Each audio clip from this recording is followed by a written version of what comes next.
Bienvenidos a ZDI. Lo que nos convoca hoy es el análisis de la portada de The Economist, El Mundo en 2020. Un clásico que pusimos de moda en este canal allá lejos y hace tiempo, por el año 2015. La portada anual de The Economist siempre predice eventos que van a acontecer el año entrante. En 2019, por ejemplo, la portada fue relacionada a Leonardo da Vinci, y luego pasó el incendio de Notre Dame justo en el Día del Arte, que se conmemora por el nacimiento del genio florentino. No puede ser esto una casualidad, y menos sabiendo todas las cosas que se cumplieron en años anteriores, como por ejemplo también cuando les dije que la carta del ermitaño en la portada del 2017 significaba que en un futuro se venían muchas revueltas sociales en el mundo, o que por ejemplo el cristianismo iba a tener que enfrentar nuevamente al comunismo, pero esta vez desde dentro del Vaticano, cosa que también se cumplió.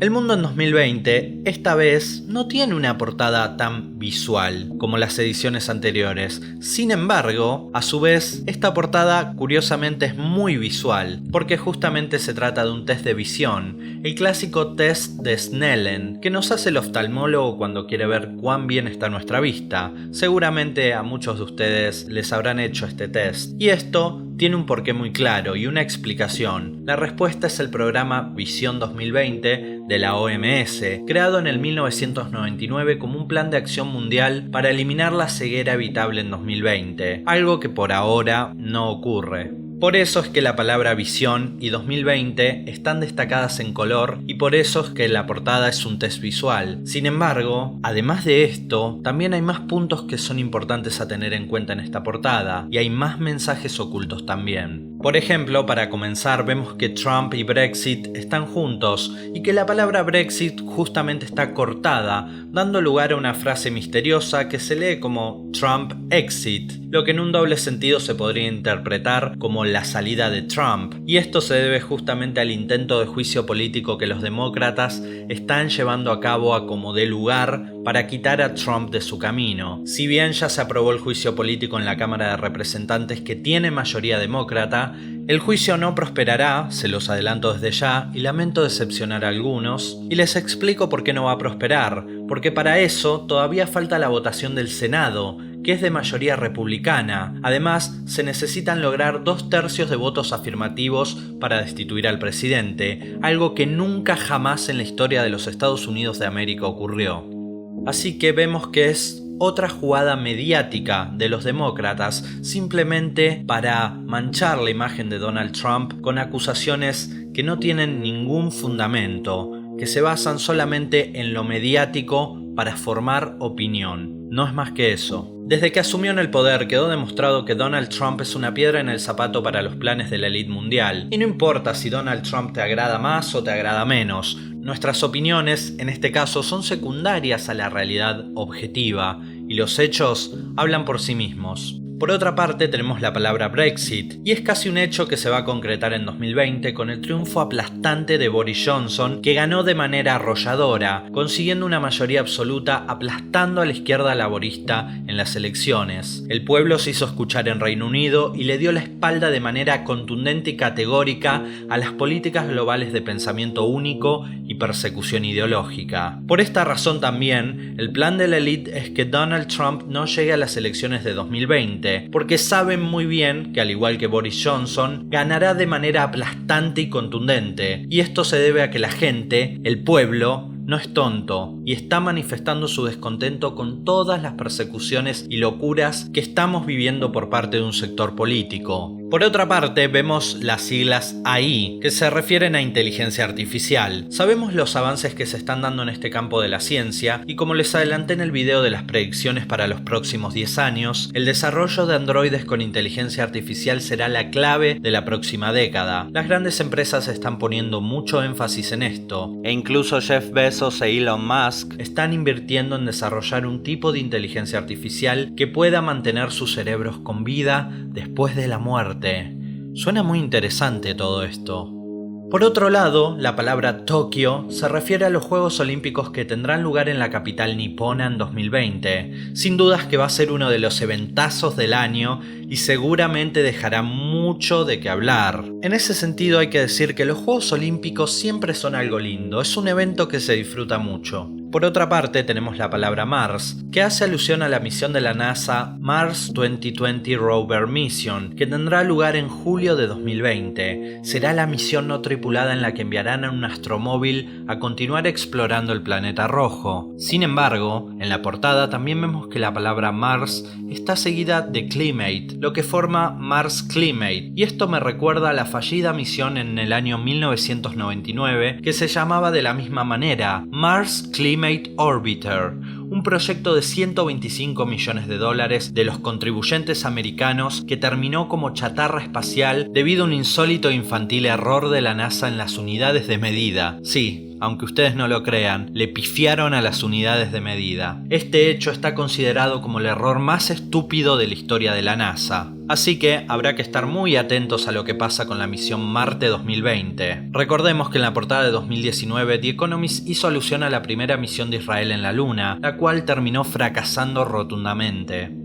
Y la palabra climate, por su lado, también tiene el significado más obvio, y no podía faltar. En este 2019 fuimos bombardeados con el lobby del cambio climático. Es cierto que hay cosas que tenemos que cambiar, y es cierto que como humanos tenemos que cuidar más nuestro planeta. Sin embargo, existe un lobby climático que está ensuciando esa causa. Un lobby que responde a intereses de grandes magnates, dueños de empresas de energía renovable o relacionadas con todo lo que sea sustentable. Es un gran negocio. Hay gente poniendo millones de dólares para enaltecer a figuras como Greta Thunberg, por ejemplo, de quien ya hablamos en el canal secundario. Y cuando los magnates ponen millones de dólares en una causa es porque saben que van a ganar el doble. Sí, lamento desilusionarlos, pero esa guerra contra el capitalismo, entre comillas, que están montando mediáticamente, también es un negocio de los que dicen estar contra el capitalismo. No hay con qué darle, el capitalismo y sus bondades siempre triunfan. How dare you? How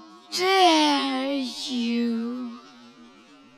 Por otro lado tenemos la palabra o frase Sea Recession, y está clarísimo que significa y que hace alusión a la recesión que se viene dando en China, la recesión económica, y todo lo referido a la guerra comercial con Estados Unidos. China es un actor muy importante en la economía mundial, por supuesto, qué duda cabe. Del mercado chino dependen muchas economías de otros países que están asociadas. Por tanto, una continuidad en la recesión económica china también podría impactar en otros sitios. La palabra Modi hace referencia al primer ministro de la India Narendra Modi, que no pasa su mejor momento por las protestas que hay en su país. Y como vemos, Modi también hace un juego con la palabra die, que es morir. Podría indicar la muerte política de Narendra Modi, o incluso la cantidad de muertes que ya están ocurriendo en la India y de las que nadie quiere hablar. 23 personas han sido asesinadas en la India a principios de este mes en protestas que representan el primer obstáculo importante para la agenda de Modi desde la reelección de su partido la primavera pasada. Las autoridades de todo el país han luchado por contener la situación, prohibiendo las reuniones públicas y bloqueando el acceso a internet. No es casualidad que nadie hable de esto tan terrible que pasa en la India. ¿Será acaso que no conviene? ¿Será acaso que no es redituable? ¿Que no genera ganancias? Como les dije antes, todas estas agendas tienen un negocio detrás. Hay que ser muy tonto para no verlo. El hecho de que metan tanta presión y lobby mediático con las protestas de América Latina no es casual, es porque necesitaban caos en esta región. Todo fue premeditado y orquestado por la agenda globalista, en la que se encuentra por supuesto el Foro de San Pablo y el Grupo de Puebla. Es muy importante que entiendan algo. Vamos a poner un ejemplo. Gente como George Soros, que es un globalista, y Evo Morales, que es un populista, que hoy en día está recluido, prófugo de la justicia en Argentina, parecen muy distintos ideológicamente. Sin embargo, comparten algo en común, que es su ideología social. Difieren en lo económico y en la manera de gestionar el poder, por supuesto, en eso Soros y Evo Morales piensan muy distinto. Sin embargo, la agenda social que tienen es la misma, y es por eso que muchas veces nos enteramos que Soros financia grupos de izquierda para desestabilizar América Latina, por ejemplo. Justamente tiene sentido porque piensan igual. Ahí es donde mucha gente tiende a confundirse. Muchos incluso de los que protestan no saben ni siquiera por lo que están protestando, pero lo hacen simplemente para pertenecer o porque justamente están confundidos. Bond. James Bond. No, bueno, obviamente The Economist no pone en su portada la palabra Bond por algo tan trivial como la película de James Bond que se va a estrenar en 2020. Y que dicho sea de paso, tengo muchísimas ganas de ir a ver, soy muy fanático de las películas de James Bond, todo el tema del espionaje, de cómo se manejan, ¿no? Está muy bueno. Así que tengo muchísimas ganas de ir a verla, sobre todo me encanta la actuación de Daniel Craig, que me parece sin dudas y con mucha diferencia el mejor James Bond de toda la historia. Y miren que las vi todas, ¿eh? Me gustaría de hecho que me escriban en los comentarios, ¿les gustan las películas de James Bond? ¿Quién les parece que fue el mejor James Bond de la historia? Me va a encantar leer los comentarios y saber lo que piensan. Pero como les decía, la palabra Bond no está puesta en la portada por la película, no, por supuesto que no. La palabra Bond significa bono en inglés.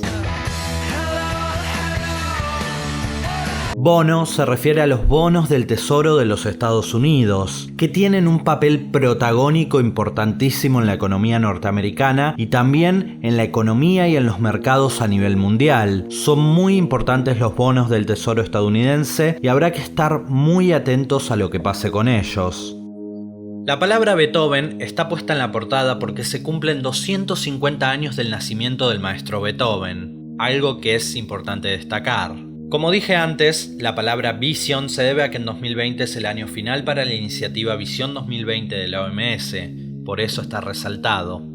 Biodiversidad es un tema que va de la mano con el cambio climático. Seguramente en 2020 veamos cómo este tema se pone de moda en la agenda progresista mundial. Como les mostré en el video de las predicciones para los próximos 10 años, en la actualidad hay gente diciendo que los animales son personas no humanas. Hay grandes ONG detrás que van a poner mucho dinero para avanzar con estas ideas. Tengan mucho cuidado porque una de las prácticas más usuales de las ONG y que vimos mucho en 2019 es utilizar justamente a los pueblos como soldados para hacer prosperar sus negocios. Rat. Por otro lado tenemos la palabra rat, rata en inglés. Rat hace referencia a que el 2020 es el año de la rata en el horóscopo chino, un horóscopo milenario con gran tradición.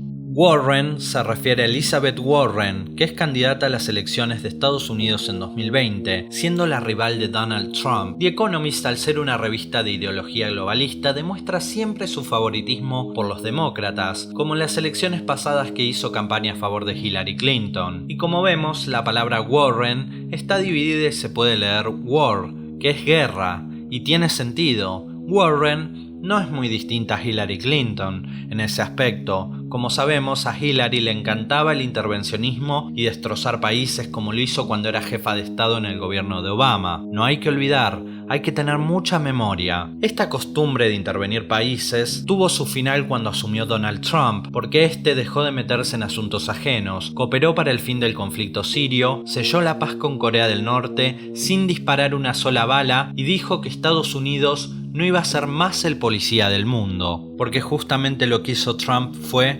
dedicarse a los problemas de su país y solucionarlos. La palabra Rafael se debe a que en 2020 se cumplen 500 años del fallecimiento del pintor italiano Rafael Sanzio, muy conocido por sus maravillosas obras.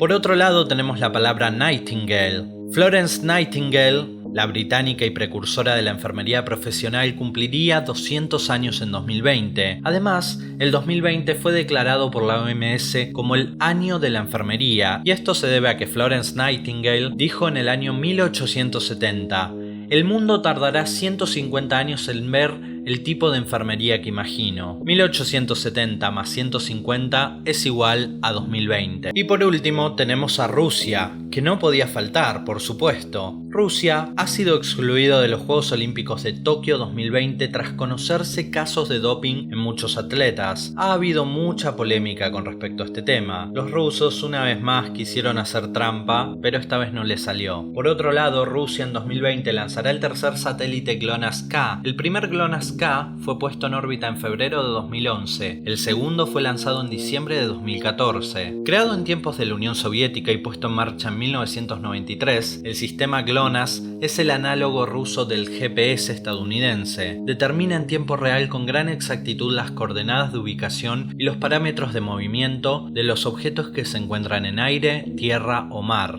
También, Rusia planea transportar 225 millones de metros cúbicos de gas vía Ucrania entre 2020 y 2024. Esto es muy importante. Lo hará a través del gigante energético ruso Gazprom. La Unión Europea, Rusia y Ucrania concluyeron el 20 de diciembre en Minsk las negociaciones trilaterales sobre los suministros del gas. Así que, esta es la portada de World in 2020, El Mundo en 2020, de The Economist, una edición que siempre da que hablar porque muchos de sus mensajes ocultos se terminan cumpliendo, y un clásico original de este canal, por supuesto. No se dejen engañar, no acepten imitaciones. Así que, sin nada más que decir, mi nombre es Lai y los veo la próxima con más ZDI, Nación de Misterios, el lugar donde no todos los ojos cerrados duermen, ni todos los ojos abiertos ven. Hasta luego.